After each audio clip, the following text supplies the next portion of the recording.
racism, recrimination and a return to form for Fernando Torres this week. The City fans won't care about those accounts. There is so much going on over the last few days, and there will be over the coming days as well. But one place to start, and that's at Valley Parade, where Bradford, big smile on your face, because you were at that game. Yeah, I was out. And you were out with a chance. He was out. That was a Freudian slip, to be fair. Right, just talk about that game and what it meant to the Bradford players. Everyone be talking about Arsenal and the recriminations for Arsenal. Talk about what it meant to the Bradford players. Well, it meant more for the Bradford people. I mean, obviously it's over 10 years since they were in the Premiership. There was 23,000 there. The place was absolutely jumping. Remember, it's Division 4 they play in. It's not Division 2, it's Division 4. It's the lowest tier of British football or professional football. And you look at it and you just think, here's a real opportunity. Certain things went for them on the night. They got the goal ahead, which then meant that two boys in front of the back four in the midfield just sat. And Arsenal had no idea. They had no forward runners. They kept playing side to side. Wiltshire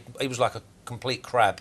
You're just going from there. Cafforla did try, but the rest of them, they really are needing to step up their game. I don't think Bradford have had anywhere near the credit they deserve for what was a fabulous win, but I do want to come to you because you tipped up Bradford on Tuesday. You didn't think Arsenal would fancy it, did you?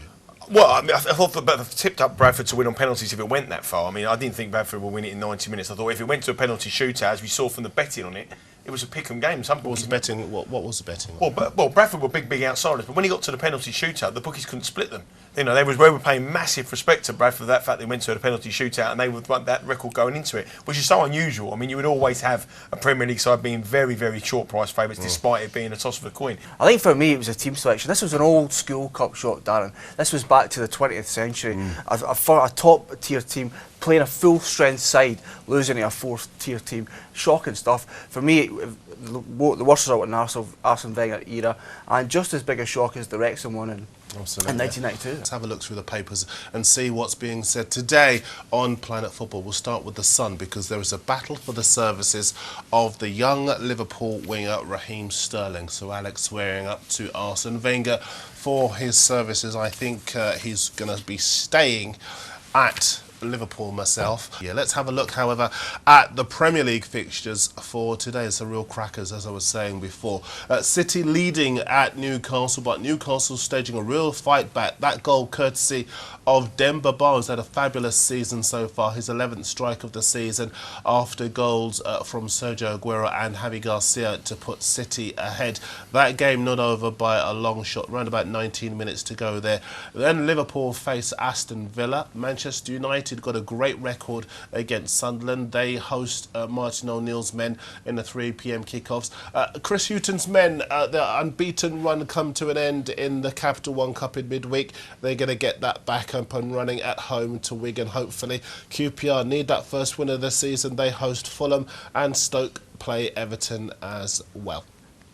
Normally we do this at the end of the show, but we're going to do it a bit earlier today because the Sport Tonight 6 race is proving to be as keenly contested as the race for the Premier League title itself. Here's the table, and the Bet Butler leads. Yeah, healthy position there, 2 clear of Flash. Chrissy Graham, who held the lead for long periods, but the pressure's been building the last couple of weeks. You know, whether the young boy can stay with the old hands, that's the experience guy at the top today. I can't remember off the top of my head. Liverpool, Aston Villa. I've gone for Liverpool to win the game, obviously. I don't think they're very short. I think they're very short in a betting point of view. We'll come on to that in a minute, but I think they may just have enough. Man United, obviously, I think they'll be the home bankers for everyone. And my strategy on the draws has always got me through, and I think Norwich Wigan will be a draw, QPR Fulham will be a draw, Stoke Everton is one of my big fancies today, that'll be a draw, and Blackpool Blackburn, who've got an unbelievable draw record in that fixture. So all draws apart from the 2 bankers, Liverpool and Man United. We've done all of the housekeeping. Now we're going to get into the games. When we come back, we're going to have a look at Liverpool against Aston Villa. Good wins for both teams over the last 7 days. Now they face each other. We'll preview that game when we come back.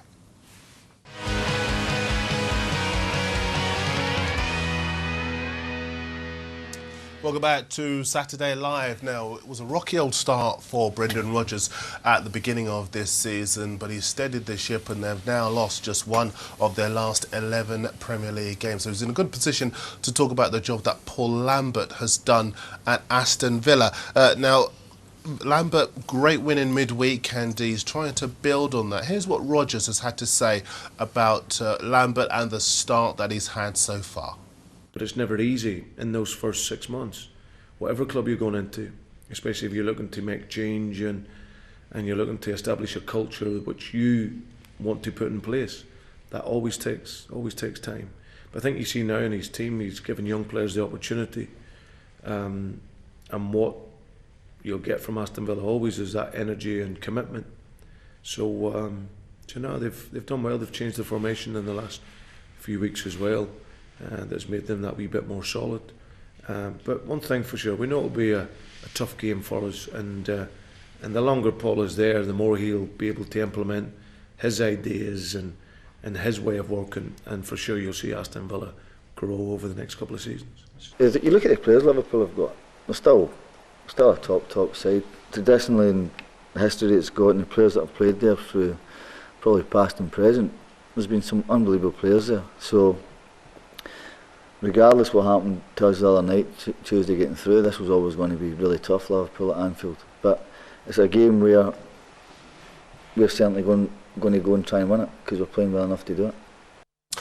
Paul Lambert talking about the game ahead this afternoon against Liverpool. I can tell you there's been another goal in the game between Newcastle and Manchester City, and it has gone to City.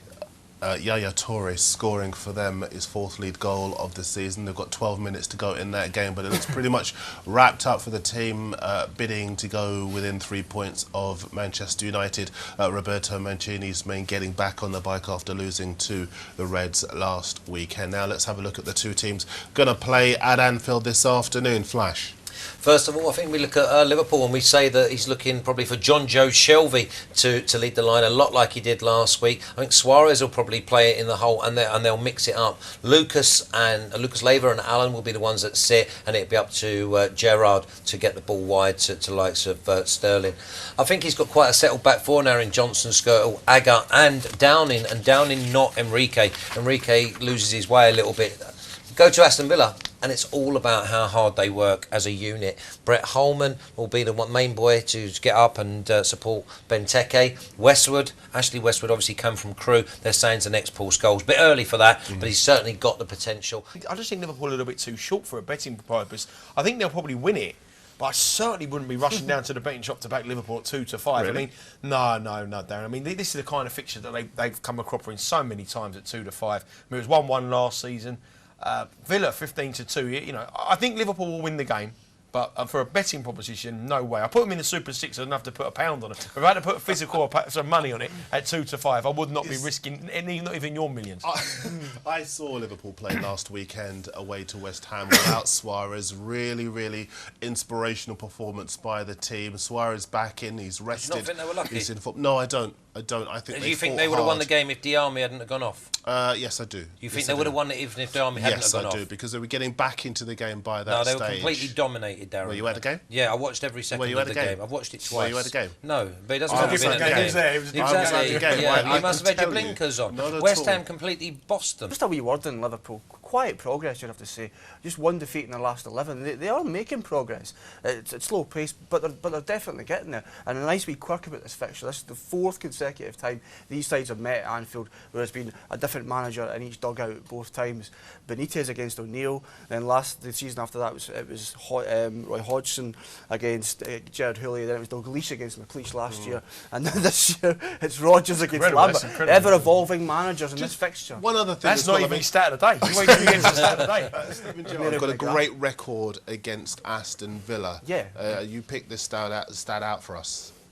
Yeah, he's scored more goals against Aston Villa than any other side in the Premier League. I think it's 9, but in some ways it's just reflective of Liverpool's dominance over Aston Villa in recent years. Villa just won 10 at Anfield, so it's understandable to see Villa quite high up on this graph in terms of Gerrard's supremacy. 9 goals there for him.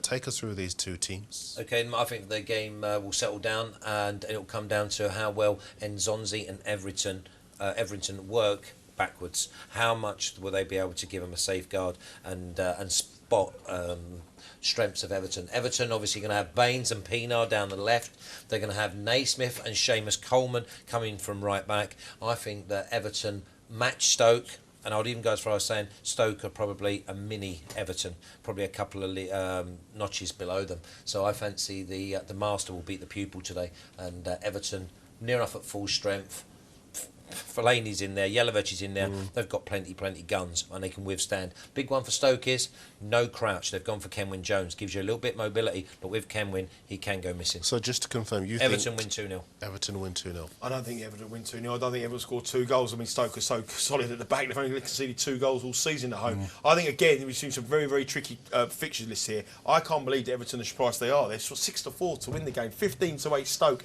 This is Stoke. We haven't unbeaten at home all season. There's some teams who have gone there and been roughed up. I know Everton will be physically as imposing as is Stoke, but it's all about the draw for me. 23-10 is an absolute knocking bet. Stoke have drawn 3 of their last 6 home games. Everton have drawn 3 of their last 6, and 2 of the last 4 games between these sides have ended a draw. 23-10, get on the draw. I'm betting today.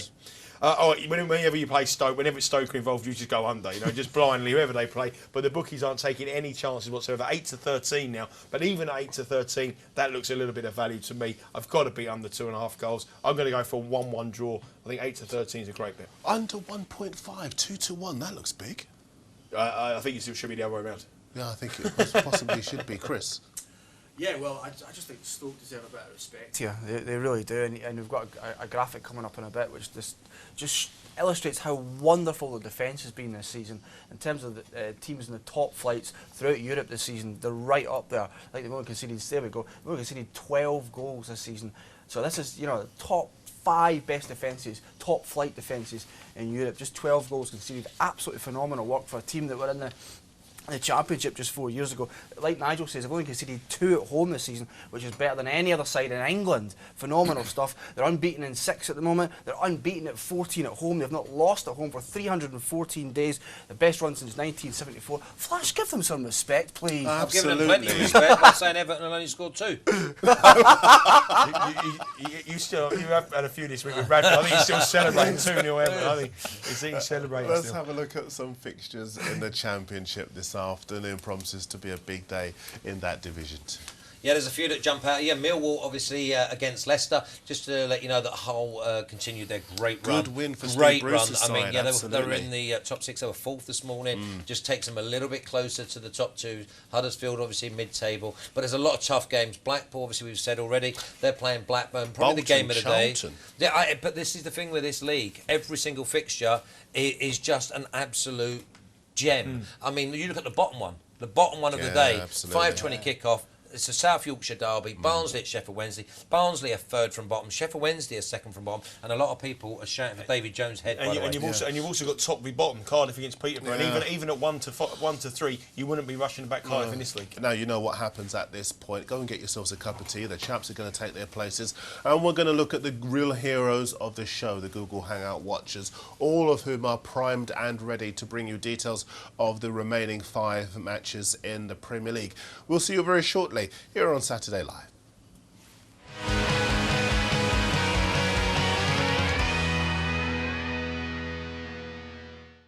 I wish I'd given you my money because there has been a goal in the game between Norwich and Wigan. Let's go to Daniel Edwards in Buenos Aires. He's going to tell us who scored it. Yeah, it was a beautifully taken goal from Anthony Pilkington. Norwich were building up on the edge of the area. Had a little bit of luck, the ball broke through, but Pilkington carried it through on the left, smashed it in like a misser, and a lovely finish, 1-0 to Norwich. You see, the word I'm looking for is context. You always have to give things context. Very easy to look at scorelines and think that they tell the whole story. That 4-1 scoreline did not. Norwich were better than that scoreline suggested. Let's give you more on that in a second, but there has indeed been a goal in the game between Manchester United and Sunderland. David Mears watching. David, who scored it? Darren United have scored it, and listen, as regards to this, Ashley Young has gone down the left-hand side. He's gone inside the box. He's turned back. I was watching for him to do his usual dive, but he's played the ball into Van Persie, and he's put it in the top corner. 1-0 United. And let's go to the Bet Butler. He was having a laugh when I suggested that Norwich were full value and for the 5-4. I wonder whether those odds are shorted now. I think they have. Yeah, well done, Mr. Darren Lewis. It's taking him to almost Christmas to get something right at the moment. If you've been following... He always does that. He always does that. It's very early days, but Norwich were 3-0 up. They got obviously last week against Swansea, almost threw that away. So don't be rushing down to back the 2-5. If you are following Darren Lewis, I apologise for all them losses throughout the year, but congratulations on it this year. 2-5 Norwich down to win the game. 6-1 Wigan, 130 of the draw. There's a lot of life left in this game. 2-5, Chris, a little bit too short for me. I know they're 1-0 up, but a team that almost threw it away. They weren't 1-0 up against Villa, lost 4-1. They were 3-0 up against Swansea, almost threw that away last week. Yeah, it did indeed. And three of the last 4 times these sides have played together ended 1-1. So maybe that's going to happen again. Now let's have a look at Manchester United. They usually go behind, don't they? They usually take the lead, but they've gone 1-0 up. Van Persie gets the goal. 1-25 now. Astronomical odds-on prices. 25-1 on Manchester United. Goal at Stoke. Rory's watching. Who scored it, Rory? Just as I said, what a fantastic defender he is, he goes and scores an own goal. That's all right if you've got no goal scorer. Pino had the ball on the left-hand side, doing exactly what Stoke do, just looking to cross. He's whipped it in, and unfortunately Shawcross has just headed it back and up over his own goalkeeper and into the back of the net. Andy Weimann is the scorer of Aston Villa's goal away to Liverpool, and that's a big, big goal, as Flash was telling you a second ago. I wonder how the bookies are seeing the odds now in that game, Flash. Well, you've got to go straight away to the Christmas cards list and get a Christmas card for Liverpool Football Club from the bookmakers. But if you did follow Darren's advice and back Liverpool at 2-5, and you are watching this through the shop window, wrap up warm tonight. It's going to be very, very cold out there. Anyway, Liverpool are 4-1 to win this game now, running. Villa 2-0 up and 4-7. That is just incredible. It's any team 2-0 up in a football match should be around about 1-3, 1-4 in my opinion. Liverpool at 4-1. They've got to score 3 goals to win this game. Where is this Liverpool side going to score 3 goals? They should be around about 8-1, 10-1 at least. 4-1 is far too short. 11-4 the draw. 4-7 Villa though. Honestly, 4-1 Liverpool is an absolute lay of all time. They've got to score 3 goals, Chris. This is a Liverpool side. When the last time they scored about 3 last week, but prior to that, they haven't got goals in this team. Absolutely incredible. That was the first time this season they scored 3, and just at a ridiculous price. It really is. Always too short, Liverpool, in play and before the game, definitely. Just some other stats here. Partick 2-1 up against Wraith. Partick 100% home record this season and winning again at Firhill. Bristol City 0, Derby 2. No clean sheet in 24 for Bristol City since April. Notts County 1-1 with Brentford. Like I said, the last 8 times these sides have played, it's been a draw. And finally, Ross 0, Dundee 1. No Ross County winning 5, Butler. No, but this Liverpool result, when you learn punters, Liverpool odds on at home, avoid like the plague. Half time, finish. 4-1, lay of all time. Get on. Kyle Bond is in North Carolina watching a very entertaining game. If you're a Queen's Park Rangers fan, they play Fulham at Loftus Road. Kyle. Yeah, it's been all QPR. Towards the end of the half, it got a little more boring, but at the beginning, they were firing shot after shot. They've got 13 shots on the half to Fulham's 0. Unfortunately for Queen's Park Rangers, they've only put 3 of those shots on target, most of them flying wide, flying over. But for Fulham, passing's been horrible, and it doesn't really seem like there's any consistency to their attack, and it just doesn't look like there's a solid plan to what they want to do. It just seems like, oh, hey, we have the ball, let's go forward. So second half, looking to put something together here against this QPR team. Let's have a look at the Championship, going into the Championship, and this is where I think the shock scoreline is there. It's Cardiff 0, Peterborough 1. That's a shock, but let's go through the other ones. Hull beat Huddersfield earlier, 2-0. Birmingham going down, they're losing 1-0 at home. Massive round. Lee Clark under huge pressure there. Crystal Palace still going under Ian Holloway. By that pressure, people said they're going to slip up after Christmas. I'm not so sure. Blackpool, they're 1-0 up against Blackburn. Mark my words, that will finish a draw. Bolton 0, Charlton 0, Brighton 0, Forest 0, Bristol City 0, Derby 2. And already Derby are catching my eye for a team to follow in the second part of the season. Score lots and lots of goals and will be a force to be reckoned with. Burnley 1, Watford 1. The shock, Cardiff 0, Peterborough 1. 1-3 Cardiff were, but if any league can throw out a shock, this is the one. Leeds United, many people's bankers in the Championship. Flash told you to back Leeds United. I didn't fancy him with a game against Chelsea. They're 1-0 up against Ipswich. Middlesbrough Wolves 0-0 and Millwall Leicester 0-0 and Barnsley Sheffield Wednesday come later on. And so I want you to tell me at Sports Tonight TV the best young striker at the moment. Don't give me the obvious ones, but do you like him? Do you like Hernandez? What about Welbeck? The best young striker around for you you, because I think Benteke is right up there. He's going to be top class. You say about good scouting, they spent £7 million on him, Aston Villa. £300,000 or €400,000. He was available last summer. Not this summer just gone, and they've gone from 400,000 straight in. Going to stop you now because there's been another goal in the game between Liverpool and Villa. Have Liverpool got back into it, or is there another goal for Villa, Darryl? Well, Darren, it sounds like Benteke's ears must have been burning, because he's just made a fantastic run into the box, basically untouched once he got into the box and blew it past Reina.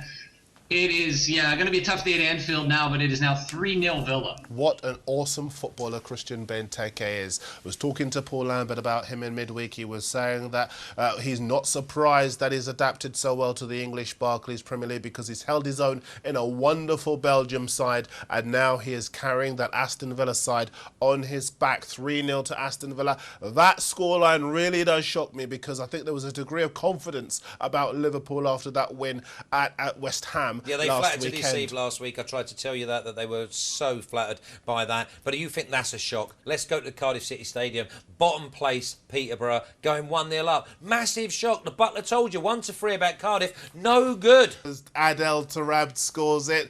And I tell you something, they've needed something from him, because he's promised so much to deliver. There are goals all over the Premier League, because there's one gone in at the Britannia Stadium as well. Rory Flanagan's watching. Rory, who scored it? Stoke have equalised, and can you guess how? Long ball from the back. Ryan Shawcross has hoofed it into the box. Kenwyne Jones has leapt a mile into the air and headed it past Tim Howard, who I think has slipped over and struggled to save it. But I'm going to stop you now, because there's been another goal at Carrow Road. Daniel Edwards is in Buenos Aires watching. Have Wigan equalised, Daniel? They have indeed, and it was a fantastic goal. Connie got it to the byline, squared it. Norwich's defence was very flat, and I believe it was Maloney who smashed it in from the edge of the area. 1-0 Wigan, and it comes against the runner play a bit, but I don't think they mind too much. What an afternoon of football we're having here in the English Barclays Premier League. Goals flying in all over the place. Manchester United are the only team so far justifying favouritism, but Aston Villa producing a monster upset at Anfield. 3 goals to the good they lead, and Christian Benteke, not only the man of the match, but the man of the day so far with his performance at Anfield. Dead and buried now, it's finished. Wayne Rooney has scored to make it 3-0.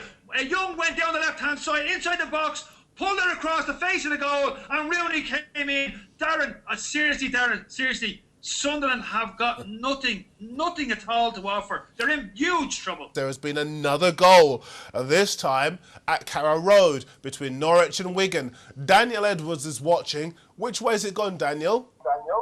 It's the home team, it's Norwich back in the lead.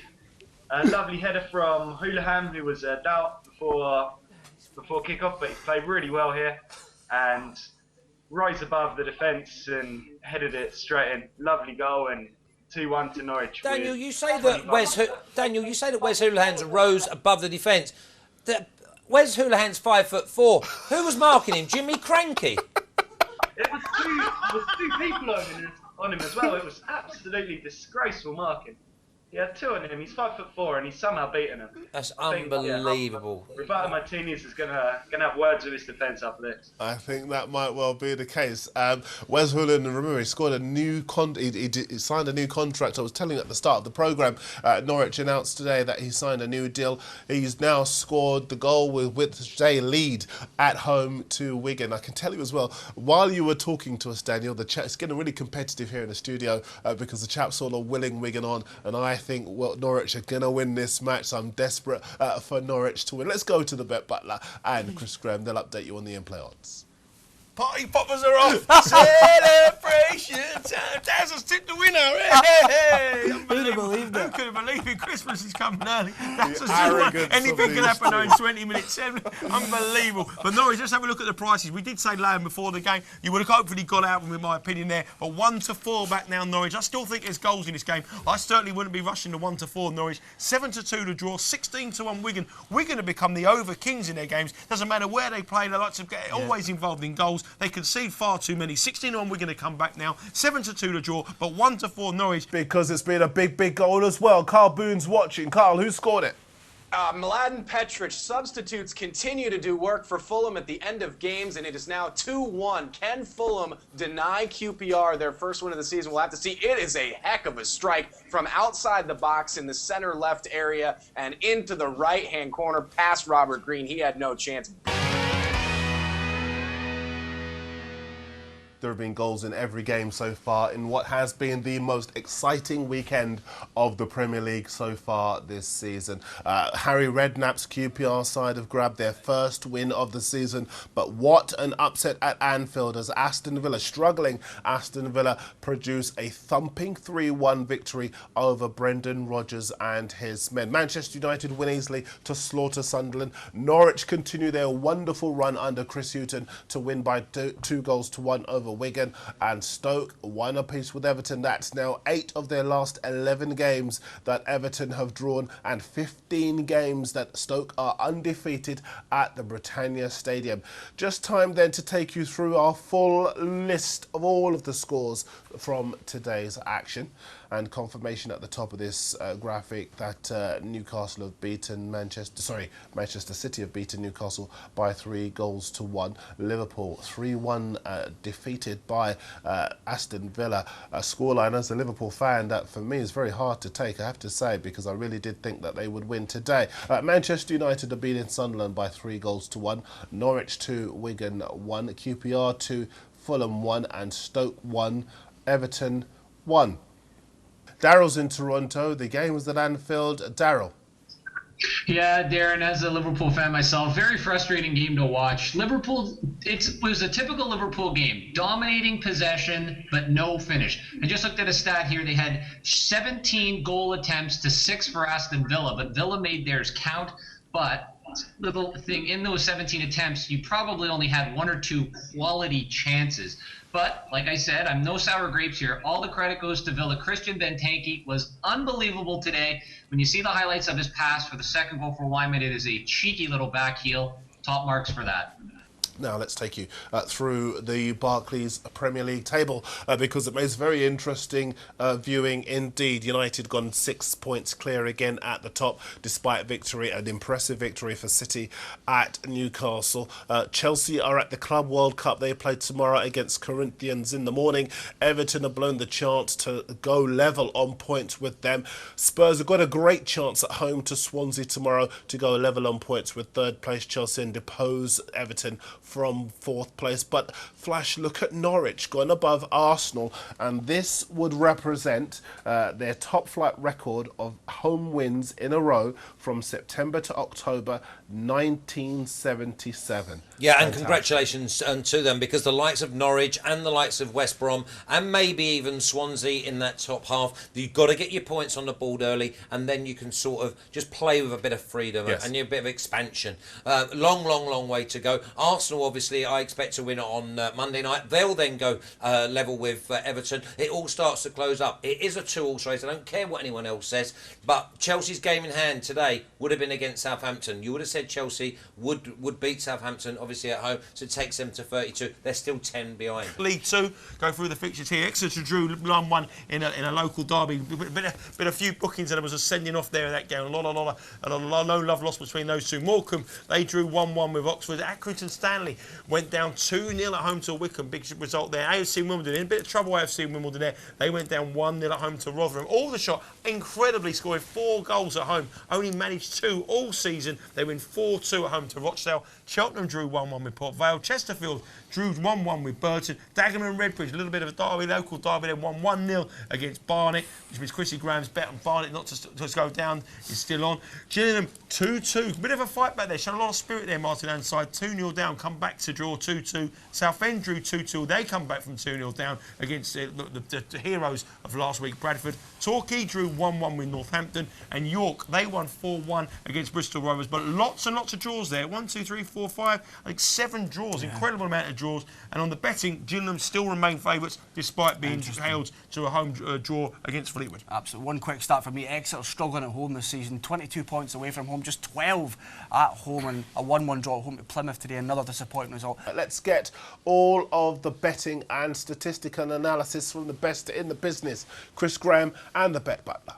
Yeah, I mean, an incredible day in the Premier League. Every single team scored in the Premier League action. Both teams are scoring every single game. If you're lucky enough to back that, you would probably got around about 66 to 1 for your money for every team to score. I think it's one of the first times that's happened this season. That bet is always very popular bookie, so I reckon it's been a bit of a painful afternoon for the British bookmakers with that involved. Manchester United winning, obviously bad result when happens, but they would have got the monies back from that team again. Liverpool, they've been the bookies' pals for the last 2 seasons, and the Bunters have been let down again. Let's go to Chris Graham and see how he got on today. I think I'm back, you know. I think I'm back in the groove here. 4, You get are. in there. I'm going to pull tonight. I'm telling you. 4 out of 6. That'll be 5 out of 6. It will be. It will be. I just went with the stats. Stoke Everton, the draw. The stats screamed the draw, and I just thought at the bottom there, Blackpool unbeaten in 7 against a Blackburn side who really missing Steve Keane. Let's be honest here. Hennenberg just 6 points from I think 24. So I'm happy with that, guys. I'm back. I want to be Christmas number 1. Roll on next Saturday. Let's see if you've got a chance, because this is the state of the Sports Tonight table with those results fed in. And it's now levelled behind the Bet Butler. So Chris Graham making a resurgence. Flash, you need to get a move on. I'm all right. I've got no worries. I'm sitting there with an absolute triple handful. You'll see me in May like that. Some stats from me. Manchester United now Christmas number 1 this year. They will be top on Christmas Day, that's assured. 7 of the last 8 teams that were top on Christmas Day won the title, so that's very good news if you're a Manchester United fan. Norwich now unbeaten in 10 in the league, on their best run since 1987, when Ken Brown was manager, when Steve Bruce was defender, when Mike Phelan was a midfielder, Robert Rosario was up front. The best run for 25 years. And QPR's first Premier League win in 223 days. Well done, Butler. Incredible. And their first win against Fulham since May 1983. Thanks to the Bet Butler and Chris Graham for all of their analysis and expertise. Also, the Google Hangout Watch for keeping us across all of the games. And as always, to you for watching Saturday Live. Don McGuinness is with you tomorrow in the chair to take you through the Sunday action. But it's goodbye from us.